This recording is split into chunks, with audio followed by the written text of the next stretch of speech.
here at Sapphire Gardens, the first T20 international of the summer. England versus Sri Lanka, and the gulf in class prior to the match starting was relatively evident. A very transitional Sri Lanka coming to these shores, playing this three-match T20 international series ahead of the one-day series. England in pretty reasonable form over in the winter in India, losing their five-match series in Ahmedabad. 3 matches to do, but with some very good performances. So with Sri Lanka winning the toss and electing to bat first with a relatively inexperienced team, a brand new captain in Kushal Perera, the signs were not necessarily there for a competitive series, but after Sri Lanka won the toss, they immediately, James, found themselves in a spot of bother.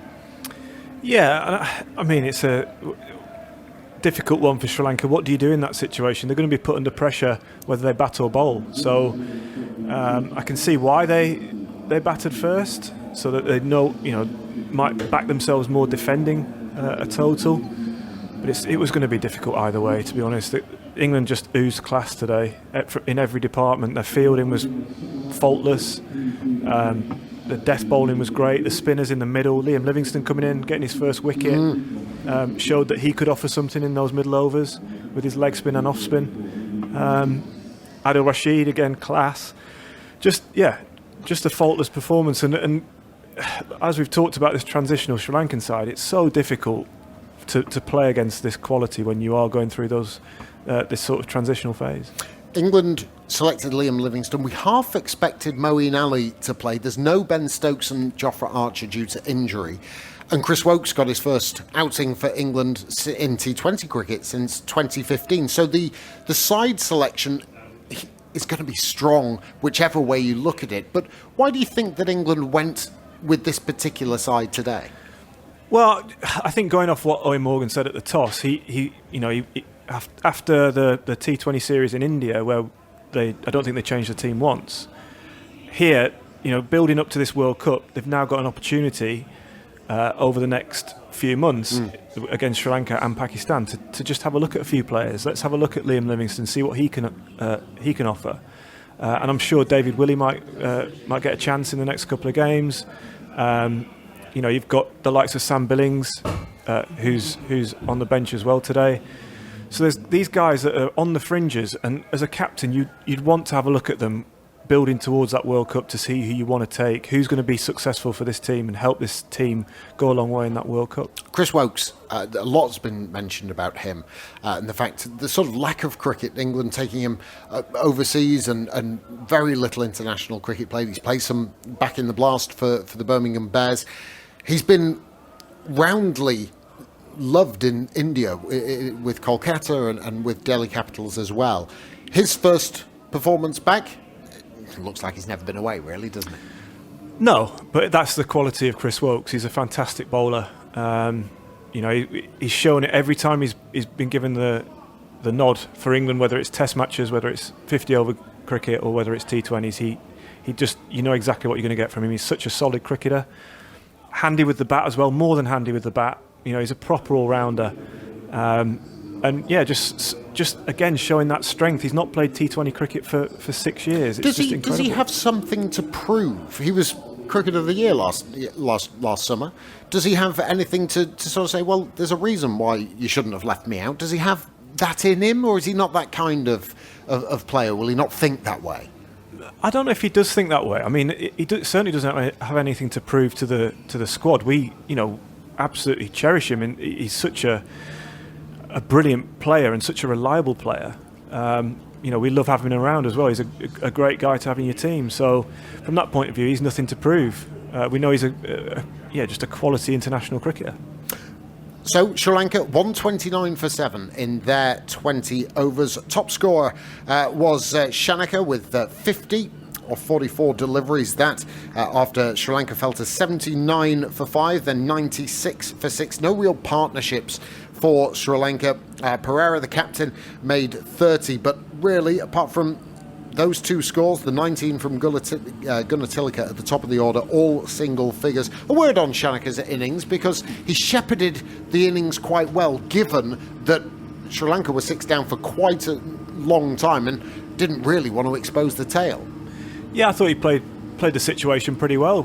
Not much more he could have done. He had to, he was losing wickets at the other end, so every time he lost a wicket at the other end, he had to just delay the sort of onslaught at the death. But then he getting a couple of sixes towards the end, actually got Sri Lanka to a total where you thought, well, mate, if they bowl out of their skin, they've got half a chance.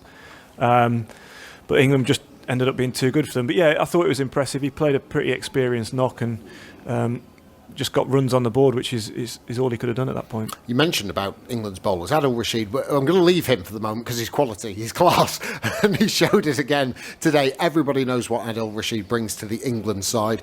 Whether he gets to partner Moeen Ali, we'll have to wait and see in due course. His 4 overs, 2 for 17. But just want to go back to death bowling for England. We saw Chris Jordan understandably take one of the last 2 overs, and again we know what he brings with his Yorkers and his change-ups and his slow balls. Got struck for a couple of boundaries by Shanaka in his penultimate over. England went with Sam Curran to bowl the final over. You talked about David Willey and Chris Wokes and Chris Jordan. There's also Reece Topley to consider, who had, I thought, a very good winter when he played, and Sam Curran. Owen Morgan is starting to maybe build quite a barrage of riches, which is so important in those death overs. Yeah, absolutely. Yeah, we didn't see Tom Curran today. We saw Sam, but Tom Curran, yeah. Tom's skills are more than useful. We've seen that for England and around the world in T20 franchise cricket. He's got the skills to be able to perform at this level. And obviously Jofra Archer missing as well from this team. So it's just... I mean, you could argue Stokes as well is a possibility. I mean, it's incredible to think of the depth in that bowling attack. And not only that, the experience they've got as well. It's not like you're going to... If someone gets injured or you want to make a change, that someone who you bring in they're going to be inexperienced and not have played much. They've all played a good amount of cricket, whether it's franchise or international. So real positive signs for England and Owen Morgan. Well, in the response, England got off to a flyer and really didn't look back. Jason Roy and Jos Buttler put on 80 for the first wicket in just 9.1 overs. Jason Roy was the first to go. He made 36 from 22 deliveries, 4 fours and a 6. Jos Buttler, 68 not out of 55 deliveries, 8 fours and 1 6. Dewi Malan didn't really look himself. 7 runs of 14 deliveries. Looked a little bit out of sorts, Dewi Malan. But Buttler and Roy at the top of the order, I think they've pretty much cemented that for themselves, haven't they? Yeah, absolutely. I just think that the whole thing about their partnership is great. They can both strike boundaries all around the ground, but their running between the wickets is fantastic. That sort of connection they've got, it was... You could see it there in abundance today. They just, that eye contact they've got, they don't really call much. They've just got that eye contact and they just set off for the run and make it comfortably. So they rotate the strike well and they've got that brutal power to be able to hit boundaries in that first 6 overs, which is crucial for any side. So, yeah, I think they're pretty much nailed on. Milan will be a little bit disappointed with his knock. He looked rusty. He looked a bit scratchy against the spin to start. Is he a little bit under pressure? I know he's number 2 batsman in T20 cricket in the world, but in India, he didn't quite look himself. And I mentioned that because of where the World T20 at this moment in time. All intentions are that it's going to be in India. Whether that changes or not, we'll have to wait and see. But he, performances in India and the amount of England players that have now got IPL experience, that might have an effect on the side and the squad selected for that World T20. Yeah, I think so. I think that will definitely be in Owen Morgan's mind and Chris Silverwood's mind, is who is going to perform in those conditions. So they're going to have to look at that. That's we talked about Johnny Bairstow coming in down the order because of how well he plays spin. And that is, for me, Johnny Bairstow's nailed on there for 3 or 4. Yeah, he looked hugely impressive, and the enormity of the 2 sixes that we saw. One from Jos Buttler to get him to 50, to hit it over the River Taff and into the River Taff, I fancy. And Johnny Bairstow hitting it amongst all of the Thors that were sat up in the grandstand about 20 rows back. More from James Anderson in a moment, but Henry Moran is down on the boundary edge for some Sri Lankan reaction. Yes, Kusal Perera, captain, is alongside me. How frustrated are you with the performance tonight? What positives can you take? especially our batting department not up to the mark. 130 is not good enough for the they are in number one rank in the world. So 130 is not enough. But our bowling department gave us a little bit of hope. Wanted the ball really well at the end, and of course the Dasuma Shanaka as well. Where do you see the strength of the Sri Lanka side at the moment? There's a lot of conversation that it's a team in transition. Yeah, a lot of youngsters was there, but they don't have much experience. But that's not the excuse. But they have to adapt the condition. In away and in home, they have to perform. These condition, pace and bounce always there. We can't excite it when they're bowling. So they have to take their options, especially in the T20 games. How big a challenge is this series against England in their conditions? So at the moment, we have nothing to lose, but we can gain something, But to my opinion is go there and express without any fear. And do you want to see more of that tomorrow? Do you sense that there is more from your team in terms of expressing themselves? Yeah, of course, but we don't have much time to get together and we had to discuss. But mentally they have to prepare. So we'll see. Yeah, we'll planning to bring our A game to the tomorrow games. Look forward to seeing you then. Thanks for your time. Thank you. Kishore Pereira with Henry Moran down on the boundary edge. We'll have reaction from Owen Morgan in due course. Hasaranga, the leg spinner from Sri Lanka, he had something, and we'll talk about him in due course. We're just waiting on Owen Morgan, who's getting pointed towards where Henry Moran is waiting, and I'll get James Anderson's thoughts on Hasaranga in just a couple of moments' time, but easily the pick of the Sri Lankan bowlers, and I think we can head back. Yeah, 1, 2, 3, 4, 5, 6, 7, 8, 9, 10.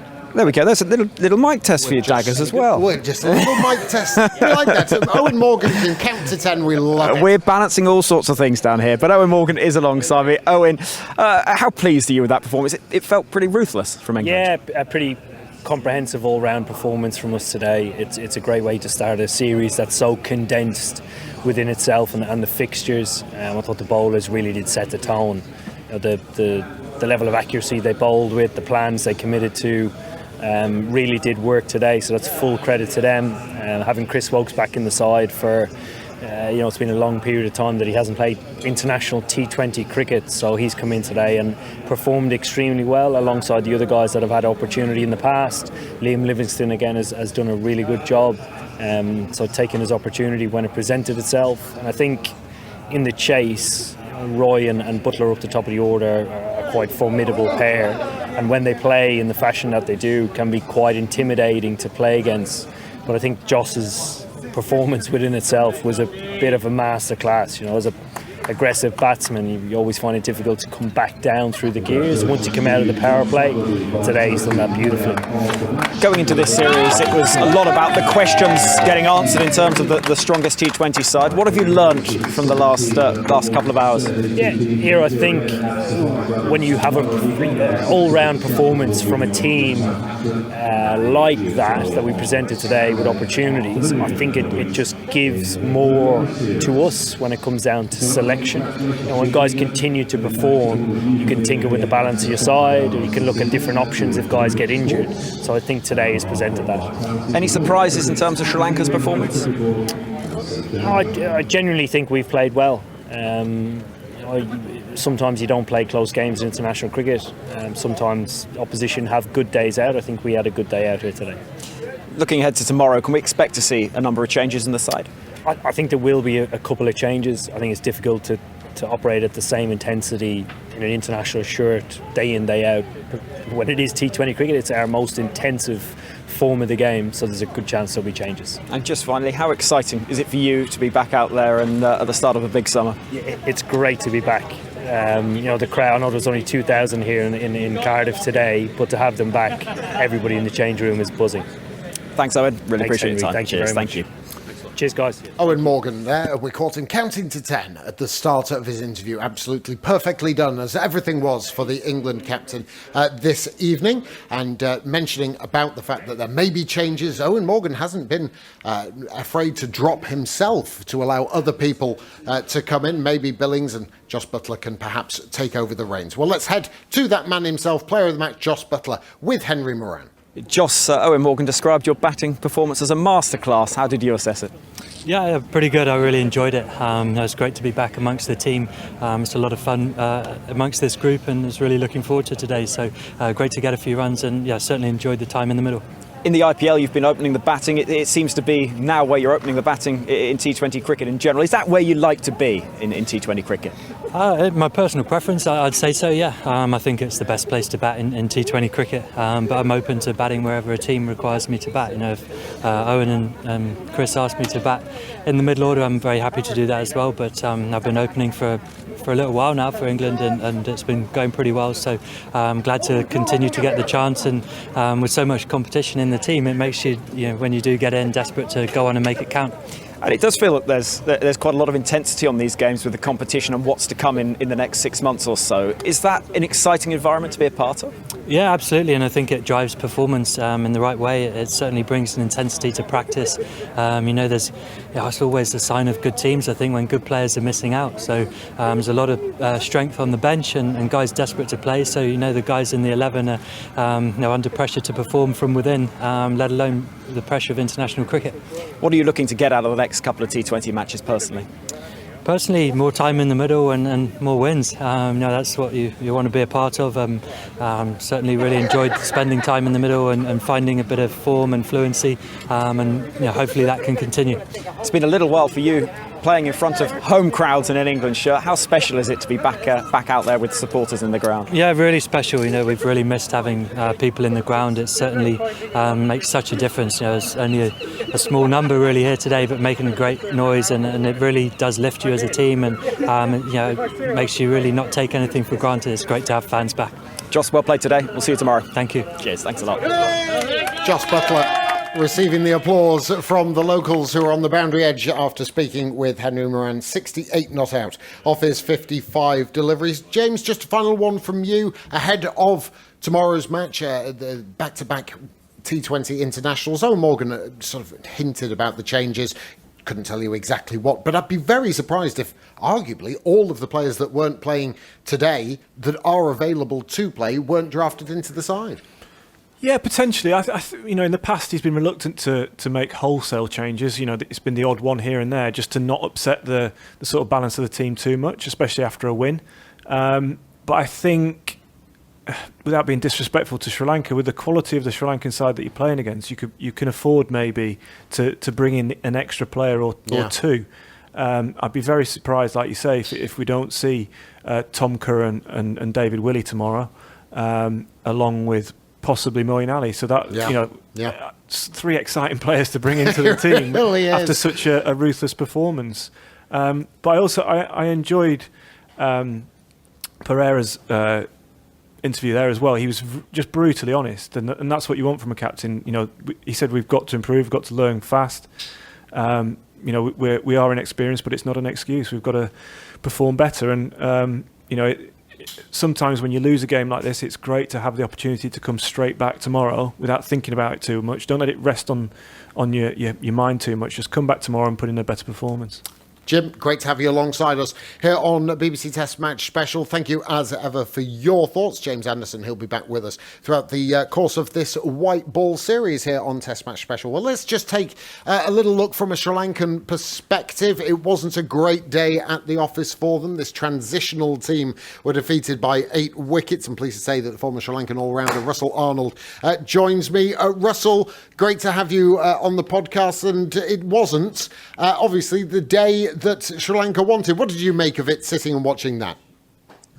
Not a lot really, but I thought going into the game, Sri Lanka made some good decisions. They did not focus too much on England and put pressure on themselves. They looked at their strengths and what they can do and what they must do.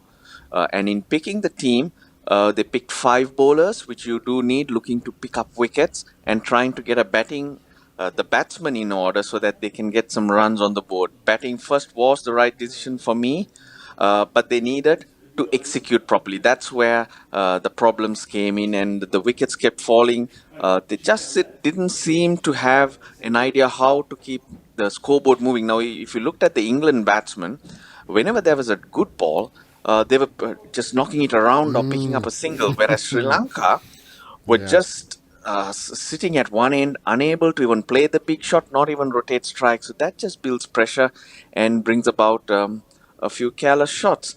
So I do think they were 30 runs short, but when it came to the field, with 129, Charles, there's not a lot you can judge on the bowling, against a team like England. A lot is made, Russell, of the definition of player roles within a side, especially in T20 cricket. It will take some time for this young Sri Lankan side to actually learn what their roles are within a T20 in a tactical sense as well. Yes, that is a very fair comment. So if you looked at the two teams, England were well oiled. Even though they're making changes, they have created that depth, they have the quality, and they have the understanding. Whereas Sri Lanka are searching, and this is where you need your bigger players, your senior players, to step up. And you talk about setting the tone at the top of the order. It's got to happen. One of them has to take that team deep so that everyone else can breathe easy, settle in, and understand exactly what needs to be done. In other terms, understand roles. Couple of players that I want to focus on. Firstly, with the bat, Dasan Shanaka, I thought batted really well, given the situation that he found himself in, and also not wanting to allow the tail to be exposed. Him with the bat, with the ball, Wanindu Hasaranga. He's a little bit of a special find, isn't he? Hasaranga, he's been outstanding. He does it day in, day out, against West Indies not too long ago in all three games. Picked up wickets and didn't go for many. People are struggling to pick his variations, and his line and length is superb. Ball after ball, he'll bowl stump to stump. Doesn't get a lot of bounce. If you notice his action, he just cramps up a bit and falls on that knee. Very But skiddy, it's working isn't it? for him. Yeah, it's working for him in T20 cricket, but not in Test match cricket.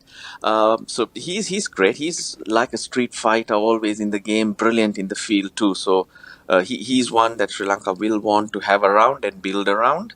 Dasun Shanaka, well, if you would like to call him the guy who can use the long handle for Sri Lanka, but that situation did not arise today, and it was pleasing to see he changed gears and tried hard to get Sri Lanka to a competitive total.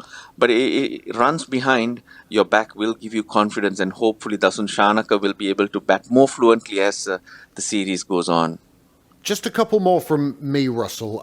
I have been maintaining that there are the seeds of something for Sri Lanka. And I watched a lot of the test matches over in the West Indies. I watched Pathum Nissanka score a debut century. Dushmantha Chameera, I'm a massive fan of him. I think he's got really, his lovely high action. He's got pace, extra bounce. And you mentioned Hasaranga as well. And there's a little bit of experience with Dhananjaya De Silva. There is just the seeds of something, maybe not now, maybe not in a year or 2 years' time, but 3 or 4 down the line, if these players can really adapt to themselves and take to all formats of international cricket, there is something to be looking out for, isn't there? There's always something exciting. It's just about being consistent and to be able to play at that intensity day in and day out. Now and again, they'll put it together and really surprise you. They have done it.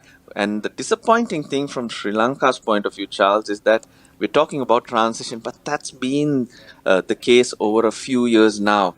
Right now, they're looking at a very new bunch of players, and hence they're looking for changes and for someone to spring into life. Dushmantha Chameera has played for a while, very, very exciting. And from our part of the world, or in Sri Lanka, if someone can bowl in the 140s consistently, you do get really excited. But the problem with him has been he's been getting injured quite frequently. But of late, he's been able to stay on the park. That's given him continuity and confidence, and you can see him bloom into a proper bowler.